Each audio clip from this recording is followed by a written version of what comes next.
صلوا على محمد وآل محمد.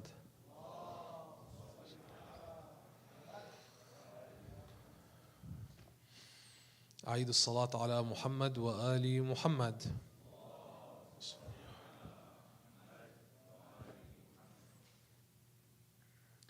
And a third time in love of صاحب العصر والزمان صلوا على محمد وآل محمد.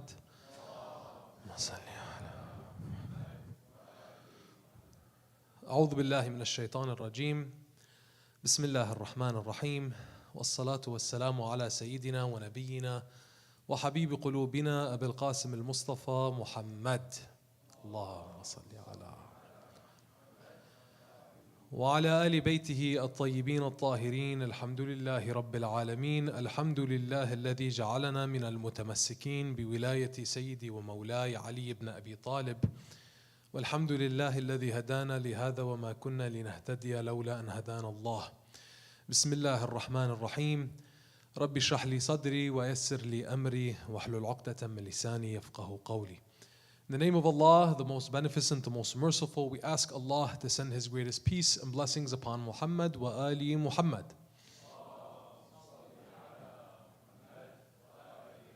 We praise Allah for all the blessings He has given us, and the greatest blessing being that He allowed us to be of the ones who remain steadfast, dedicated, and loyal on the path of our Master after the Prophet, the Commander of the Faithful, the Prince of the Believers, the Protector of the Prophet and his message, Al-Imam Ali ibn Abi Talib alayhi salam. We praise Allah for this blessing and every blessing, for without Allah we would have nothing. Assalamu alaikum, my dear brothers, my dear sisters, wa rahmatullahi wa barakatuh. Who was here last night? Okay, excellent. Who was not here last night? Go back and watch the lecture. You weren't here, but you watched it? God bless you. Tonight, the lecture, the question that we're answering, inshallah, and that we're going to be focusing on is, what was I created to do? But the idea here is to continue from yesterday, because yesterday wasn't a one-off lecture. And I know I had said many of the previous lectures were building towards lecture 7. Lecture 8 is a continuation of that, inshallah. Because the subjects that are covered for us by the wisdom of Allah subhanahu wa ta'ala through the words that He shares with us in the Holy Quran, and the immaculate expressions of Ahlul Bayt alayhim salam through the ad'iyah that we're looking at, namely here, Du'a Makarim al-Akhlaq by Imam Zain al-Abidin alayhi salam, they show us the interconnectedness of all aspects of our life. And when we said yesterday that it's something that we all acknowledge, the deep tradition that we have, that half of our religion is marriage, or marriage is half of our religion, or completes half of our religion, we're not saying it's something just merely to be poetic, or merely to point at the significance of one thing aside from everything else, but rather that all of these things are connected. Tonight, I want us to ask ourselves a question that we can't avoid. And it may make some of us feel uncomfortable, but I think you guys are used to that by now. 8 nights in, we've been asking some uncomfortable questions, but all with the intention and the objective of us gaining closeness to Allah subhanahu wa ta'ala by better understanding ourselves and the world around us and the condition that we're living in and how to make it better. Remember, this whole lecture series was what? Your best self, exploring Du'a Makarim al-Akhlaq, using highlights from it, parts of it. We're not going to even cover 90% of Du'a Makarim al-Akhlaq, right? Ahsant. But just from the few lines that we're covering every single night, we see the deep wisdom of the Imam alayhi salam in connecting us to the truths that Allah subhanahu wa ta'ala shows us in the Holy Quran. I want to ask you all a question here tonight. And that is, what were you created to do? What were you created to be?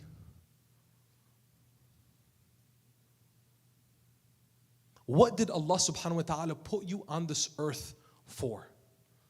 And I don't want you to give me a template answer. I don't want you to think of something that you may have heard in a lecture before, something that you may have read in a book, something that you would expect for me to say or for us to express here tonight.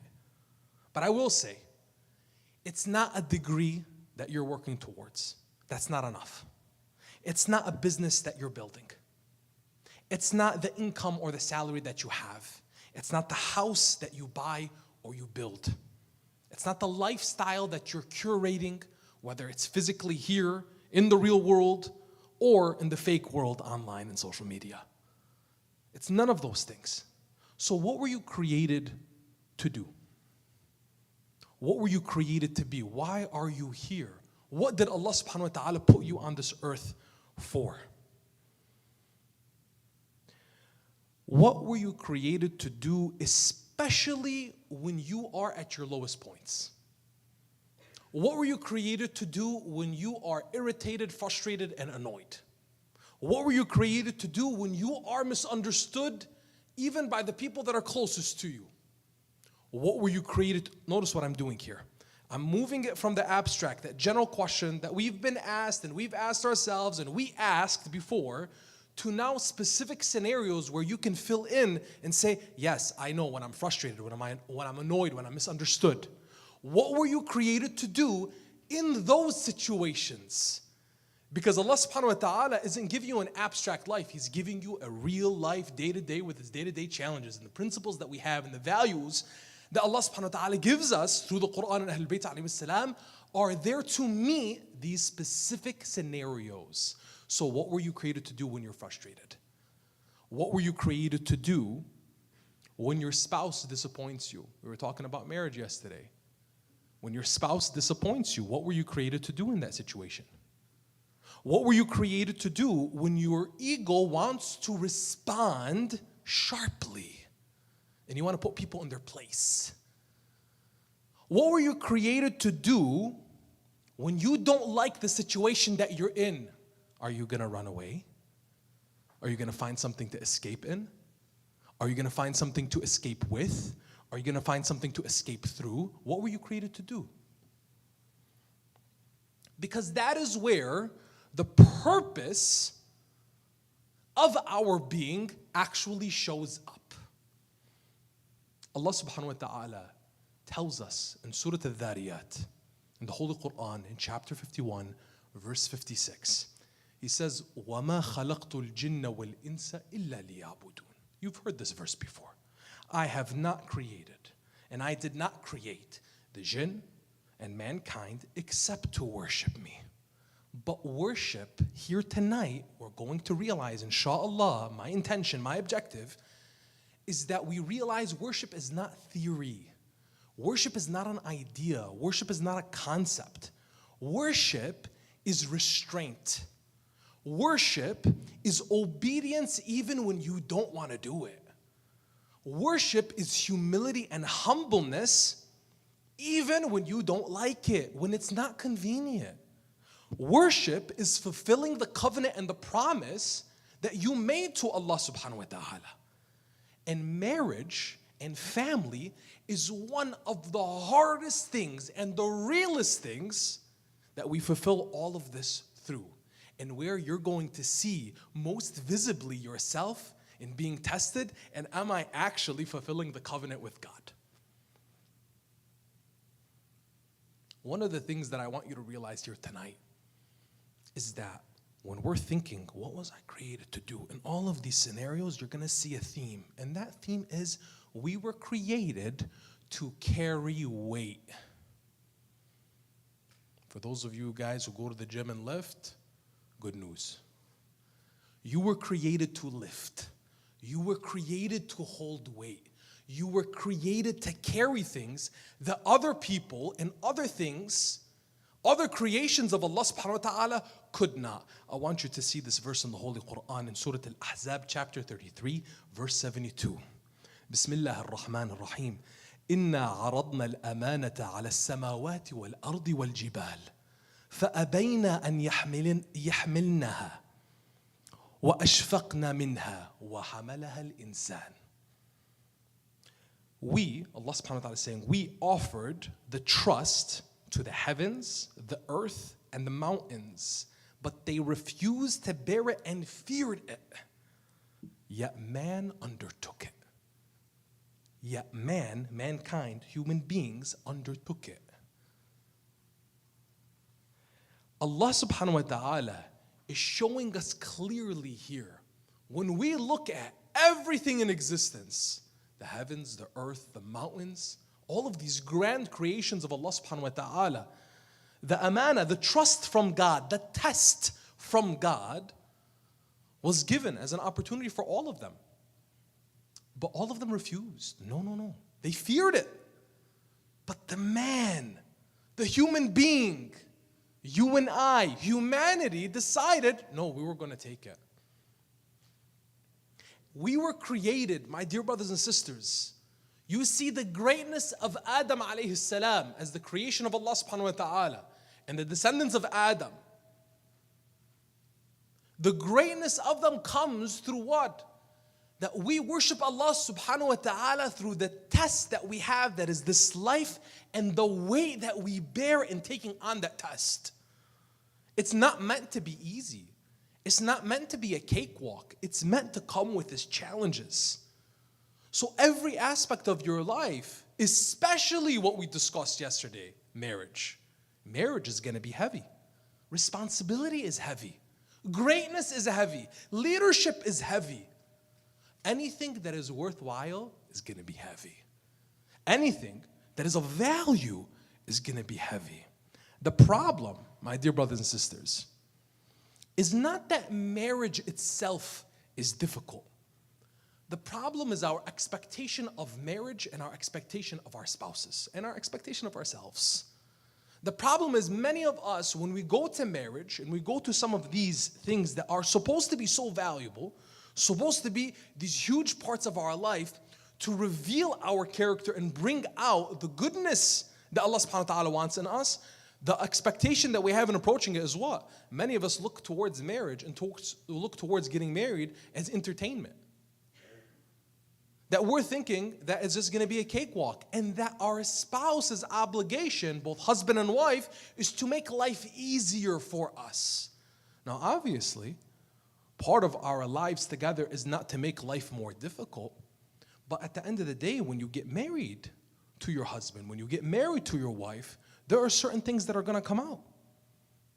What's the expectation that Allah subhanahu wa ta'ala gives us in the Holy Quran as an instruction to us, showing us what marriage is about?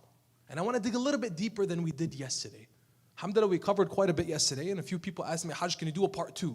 So this is my attempt at a part 2 with what I originally had planned, inshallah. Allah subhanahu wa ta'ala tells us in Surah Al-Baqarah, chapter 2, verse 187, Bismillah ar-Rahman ar-Rahim, هن لباس لكم وأنتم لباس لهن. هن لباس لكم وأنتم لباس لهن. They are garments for you, a covering, a clothing, a garment for you, and you are garments for them. What is a garment? What is a covering? This is something that I hope it pierces your heart when it comes to your spouse, when it comes to your family, when it comes to what you're building. And for those of you who are not married, I hope you take what we're sharing here tonight to set the new expectation for yourself. Put away all the preconceived notions from your family, from your culture, from whatever you have, whatever you've seen, the toxic relationships that you've been witness to throughout your life. Put all of that away and look towards what Allah subhanahu wa ta'ala wants for you, wants for your future family. And if you're married right now, reset. Let it be a reset for us here tonight. In the holy month of Ramadan, make it practical for you. Every single night in the holy month of Ramadan, we're reciting Quran, we're praying, we're doing all of these deeds.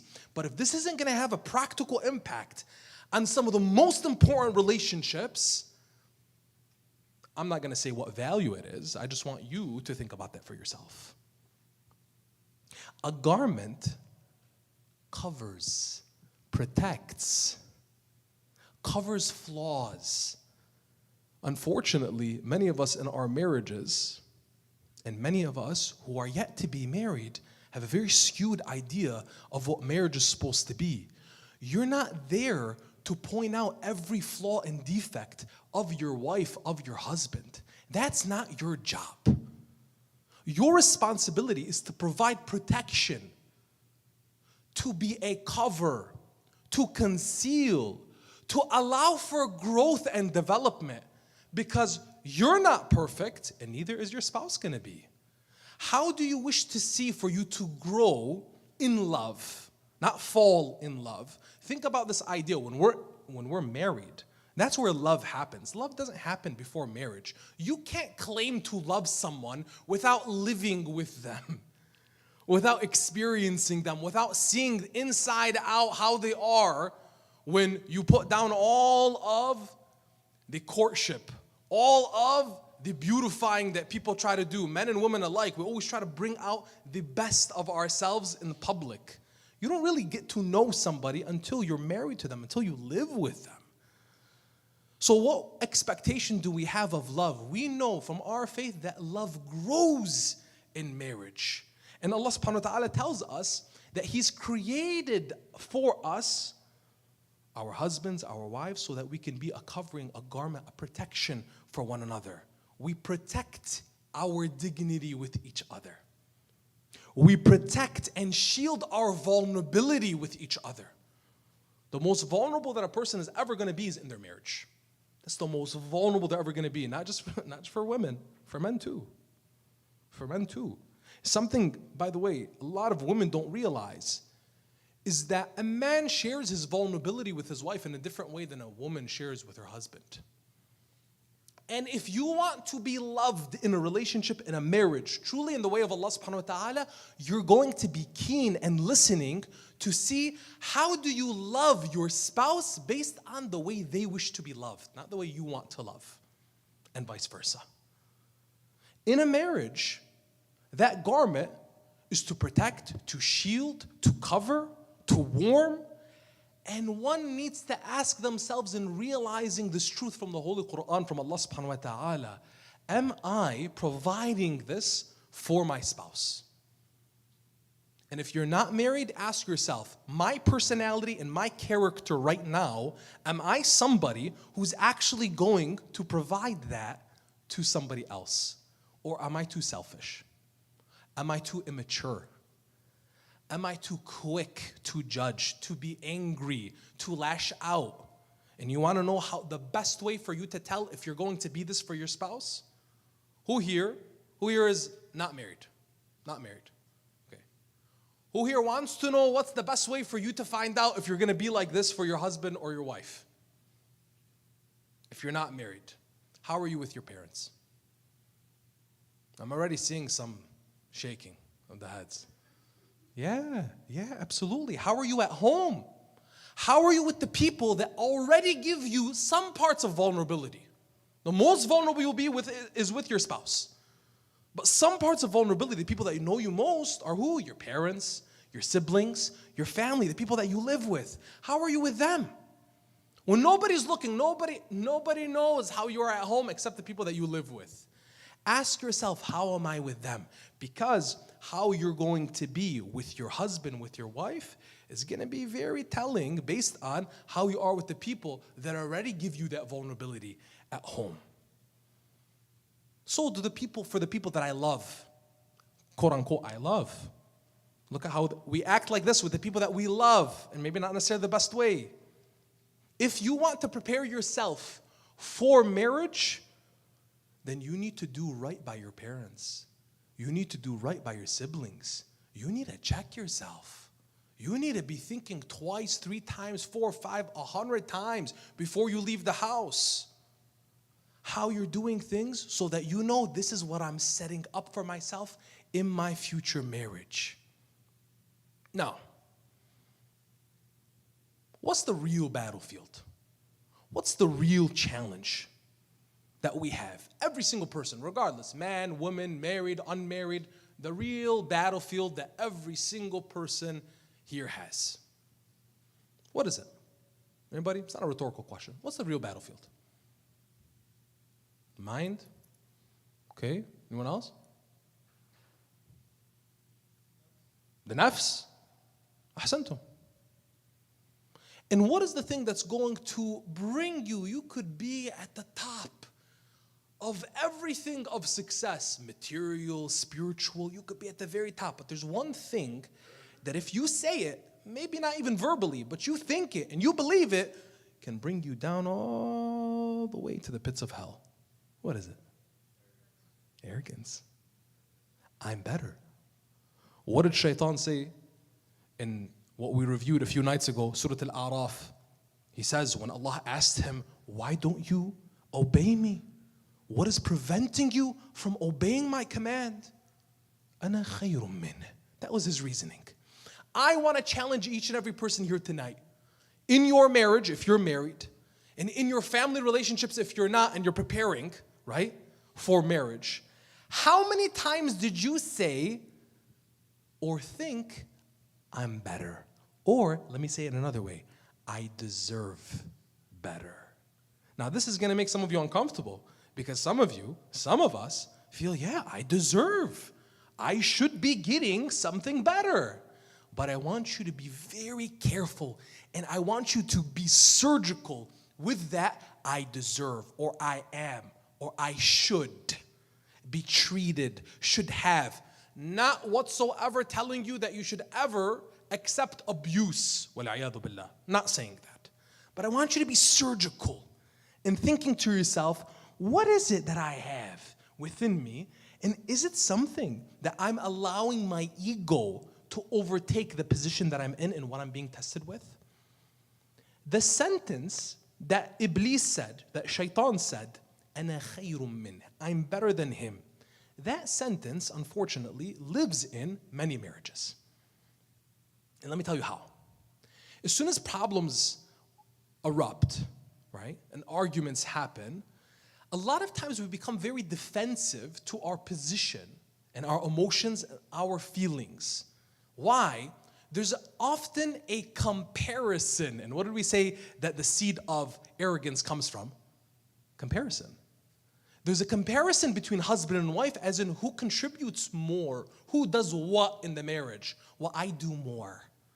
I sacrifice more. I deserve more. I should have more. You should give me more. I deserve better than this. And when we compare with one another, what do we also start comparing to? We start comparing our spouses to people on the outside. And that's one of the most dangerous things. One of the most dangerous things. And let me tell you, for those of you who are not married, you're already doing this. Because you're thinking to yourself, well, if I marry this person, this other person could be better, wealthier, smarter, more respected, more intelligent, more. The comparison, like we said the other night, it's not just a thief of joy. It's going to steal from you everything.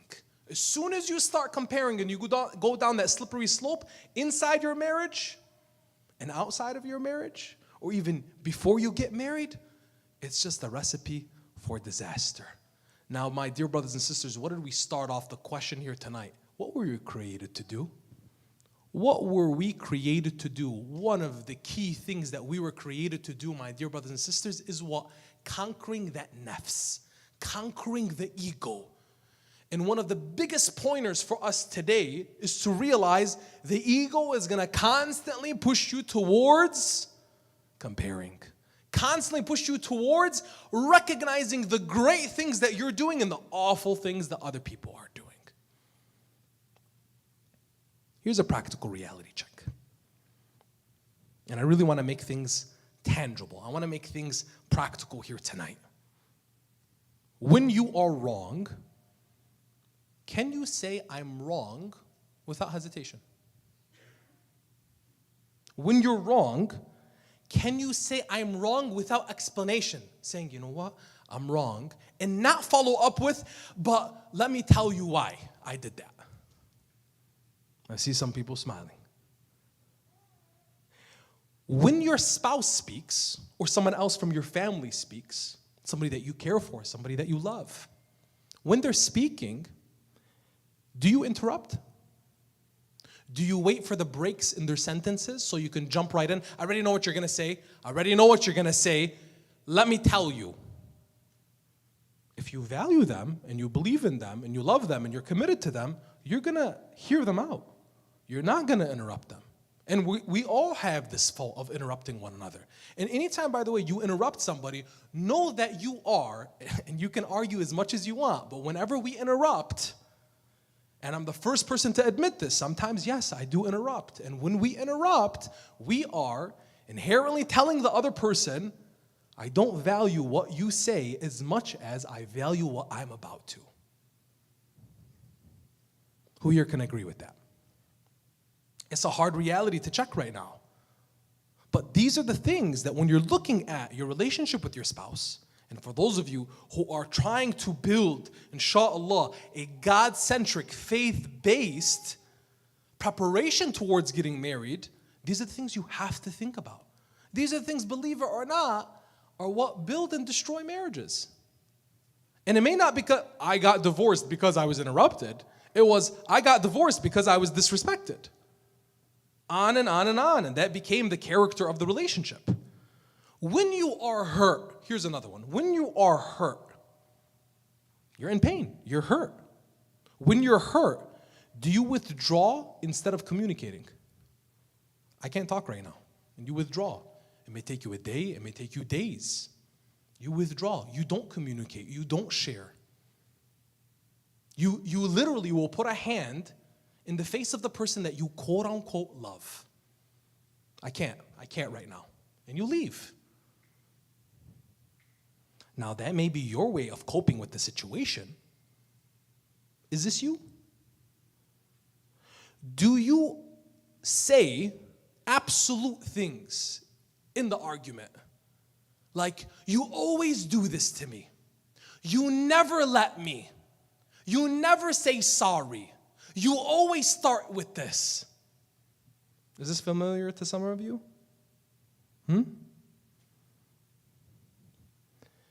Do you bring up old mistakes repeatedly?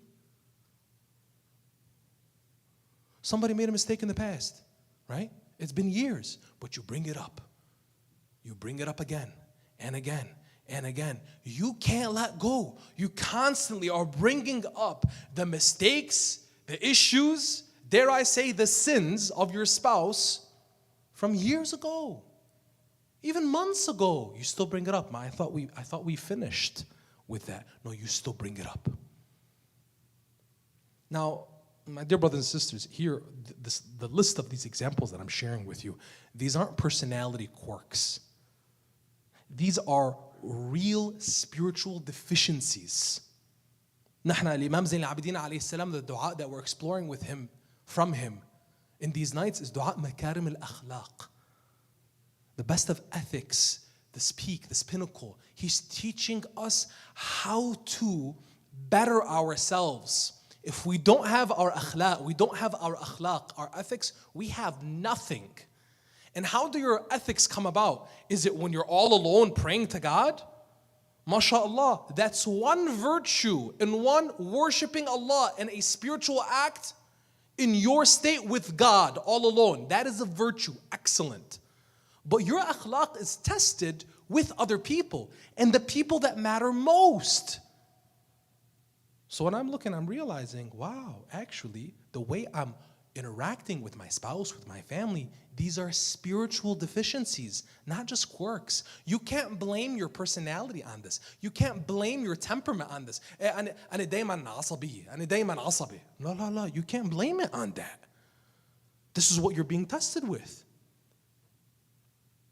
Allah subhanahu wa ta'ala reveals for us something extremely important for us to realize, as in, how do we see spiritual leadership inside of our home? Inside of our home. Allah subhanahu wa ta'ala says in Surah Al-Tahrim, chapter 66, verse 6, Bismillah ar-Rahman ar-Rahim, Ya ayyuha alladhina amanu, qu anfusakum wa ahlikum naran, wuquduha an-nasu wal-hijara. O you who believe, protect yourselves, your families, from a fire whose fuel is people and stones. Protect. That means guard. I want to ask you something. How can we expect to protect our families from the outside if on the inside we don't feel safe spiritually? We don't feel safe emotionally. I can't be vulnerable in my home. Now, many of you are thinking this is the lack of men in providing safety for women, but it goes both ways. Yes, I will put the responsibility on the men. The men lead the homes. The men are responsible for leading their homes. But our women are also very strong, and they also have a big impact on the home. You give a woman a house, she makes it a home. When we're looking at our responsibility towards one another, how are we protecting each other in our home? And what example are we setting for our children that see the way the husband speaks to the wife and the wife speaks to the husband? The father speaks to the mother speaks to the father. What example is being shown for them? Because our children, which I'm going to talk a little bit more about tomorrow, inshallah, our children are not going to do what we tell them to do. They're going to do as they see, as they hear. Not the speech that's directed at them, the speech that they're seeing taking place naturally. So when our responsibility spiritually is to lead in our homes, to create an environment, to protect our families from the hellfire that is a possibility in the afterlife, how are we expected to do that if we're creating a hell inside of our homes in the way we talk to one another? If we find our homes filled with accusations, filthy language, curse words, swearing at one another, you really need to check yourself. In this holy month of Ramadan, and forgive me for maybe taking a step too much forward. But this is something that we need to realize. What kind of foundation are you going to be building of spirituality if when we look at each other, hatta assalamu alaikum, we don't say when we get into the house? By the way, saying salamu alaikum when you enter the home, this is from our Quranic doctrine. Allah subhanahu wa ta'ala tells us when you enter home, say assalamu alaikum. You may enter somebody else's home and you say salamu alaikum, you bid them peace. But you come to your own home and you don't even say salamu alaikum, you don't want peace in your own home? It starts with the things that we say. How many of us when we come home, hi ma, hi ba, what's up, hey? No, I'm being serious. Now some of you may be thinking, oh, assalamu alaikum, it's heavy. لا مش تقيلة. لا مش تقيلة. Assalamu alaikum. Assalamu alaikum was the greeting of heaven that Rasulullah sallallahu alaihi wasallam shared with the Muslims. It became a greeting of honor, of pride, of heaven, of grace, a greeting from the angels that Rasulullah gave to us as a gift. And nahna what do we do? Hi, bye, what's up, hey, marhaba, kifkun. Okay, that's nice. Give me better. We want better. I want my best self. I don't want these things. Who here wants to be their best self? Okay, you go home, you say salamu alaikum. You create that. And I guarantee you, for those of you who are still living with your parents, you come home and you tell your father, assalamu alaikum, it's going to melt his heart. He's going to look at you differently. Now some of you may say, oh, my father's not religious like that. Well, you'd be surprised on what kind of change that can have on your father, on your mother. When you go home, you do that for yourself. And you start building your family in that way. I'm going to enter my parents' home saying assalamu alaikum so that when I'm building my own home, my children hear me saying assalamu alaikum. And you hear your little children saying wa alaikum assalam baba, wa alaikum assalam mama. It starts with these things. That's the character of the home. That's what allows you to protect and guard from the hellfire that is a possibility in the afterlife. And instead you flip that and you say, I'm preparing for paradise for my children, for my spouse. Now, the part that I wanted to share here tonight, and inshallah I'll wrap up, from Dua Makarim al-Akhlaq, Imam Zayn al-Abidin alayhi salam, he says so beautifully, in one part of the dua, he says, Allahumma wa aqimni fi ahli, wa waladi, وعشيرتي وجيراني بما تزين به مراتبي. O Allah, establish me among my family, my children, my kin, and my neighbors in a way that beautifies my rank. The Imam here, and then he says another part of the dua, which I mentioned yesterday, which I wanted to tie in here too, as well. وَاسْتَعْمِلْنِي بِمَا تَسْأَلُنِي غَدًا عَنْ. And use me in which what you will ask me about tomorrow. Look at the connectedness here. Marriage is something that you will be questioned about. And the Imam is showing us throughout the dua, he's looking forward. Use me for what you're going to ask me about tomorrow. And then, oh Allah, establish me among my family, among my children, among my neighbors. All of these important relationships in a way that beautifies my rank. Your tone, your patience, your anger and withholding it, your forgiveness, your patience, all of this, establish me means all of this, bringing all of this together, to be one who's not emotionally explosive, to be one that has their ego under control, their nafs under control, that I'm not unpredictable, that when my kids see me, they're not fearful that I'm going to explode at any moment, that they see in me a guardian, they see in me a protector, and my spouse looks at me the same way. You don't want to be that person, and if you are this person, please use this as your reminder here tonight.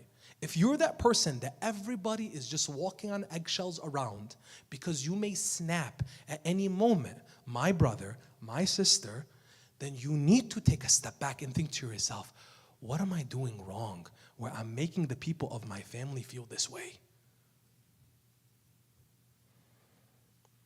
Imam Ali alayhi salam, Sayyidah Fatima al-Zahra alayhi salam, their marriage, the Prophet sallallahu alayhi wa and Sayyidah Khadija alayhi salam, their marriage, all our members of Ahlul Bayt alayhi salam, you see in them, anytime you hear them talk to each other as husband and wife, or you hear, and inshallah on the 10th night, so after tomorrow, we're going to dedicate a majlis just for Sayyidah Khadija alayhi salam, and we're going to talk a little bit more about the Prophet and the way he saw Sayyidah Khadija, the way he saw her. But the way he would describe her, and I'm just to give you a small example of it. He described her as somebody who gave him from her heart that which no one would give. And she extended to him her hand in a time when no one would give him a helping hand. She supported him like no one else would support him. This is him remembering and talking about Khadija alayhi salam when people questioned him, why have you been sad, sorrowful for an entire year over that woman? He would say she was basically his true love. She gave him what nobody else could give him. She supported him when no one else supported him. Do you see your spouse that way? And now you may be asking yourself, I don't. Maybe I don't. Are you treating your spouse in a way for them to see you that way either? The expectations we talked about, are we setting a certain standard that us ourselves cannot meet? Inside of our marriage, not just when we want to get married, but inside of our marriage. I'll end with this thought. I'll end with this idea. Imagine a man, and this could be for any of the young men in the audience here, for my sisters, this could be someone in your life. You can apply it to yourself. Imagine a man who's working tirelessly, day in, day out. He goes to work every day. He's providing, he's building, he's sacrificing sleep. He's taking care of his family. He's providing, day in, day out, working, day in, day out. You only see him very briefly. And he says to himself, throughout this whole struggle, day in, day out, I'm doing this for my family. Years pass. His children grow. His wife is growing older. He's growing older. His children are growing up. The conversations begin to shrink. Affection itself becomes routine. Hi, bye. quick hug on the side, maybe a peck on the cheek, and it goes on. The affection is little by little going away. Presence becomes rare. People's schedules get busier. And one day the house is so quiet because everybody's grown up. Everybody's on their way. The marriage that once was, that he was providing for, is now distant. And he realizes, I built everything except us.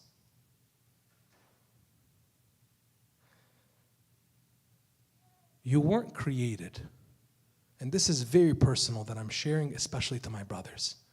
You weren't created just to provide. You were created to be present. And your role as a husband, your role as a father, is more than the financial contribution. And I hope that the sisters in the audience, as daughters, as wives, as mothers, see the men that way, and vice versa. We're not limited to one role of a provider financially or a homemaker. We are to be present in each other's lives, to fulfill one another, be garments for one another, to take care and guard one another. And at the end, we realize the truth from the Holy Quran, where Allah subhanahu wa ta'ala tells us in Surah Zalzala, chapter 99, verse 7 and 8, فَمَنْ يَعْمَلْ مِثْقَالَ ذَرَّةٍ خَيْرًا يَرَى وَمَنْ يَعْمَلْ مِثْقَالَ ذَرَّةٍ شَرًّا يَرَى. So whoever does an atom's worth of good will see it. And whoever does an atom's worth of evil will also see it. Every tone, every word, every response, every apology withheld, every time that you softened, the good and the bad, every time that you didn't. Marriage and family is not just companionship and convenience. It's an amana, it's a trust from Allah subhanahu wa ta'ala. And the heaviest part of that trust, of the amana, is our private character when nobody sees. Some people may see us in public as being respected, honorable, noble, religious, etc., etc. But in private, we may not be. We may be tyrants. That private character is the key. So don't ask yourself tonight, whether you're married or you're thinking about your future marriage, don't ask yourself tonight, is my spouse doing enough? Ask yourself, am I carrying the trust that Allah subhanahu wa ta'ala has intended for me? Am I carrying that weight the way I should be? Because one day, your house will be quiet. And everyone will be gone. And the arguments will be over. The children will have grown. And what will have remained is what you carried of that weight that you were complaining about before. So what were you created to do? The question that we started off with, that's for you to answer. What you were created to do is for you to answer, each and every individual here tonight. You were created to carry. And you were created to carry it well. So pause, reflect, let that sink in, my dear brothers and sisters. Carry this with you home, inshallah. And let it be where tonight moves you to be better for yourselves, better for your spouses, better for your families, and better for the homes that you are building for the future, inshallah. هذا والحمد لله رب العالمين وأفضل الصلاة والتسليم على نبينا محمد وعلى آل بيته الطيبين الطاهرين.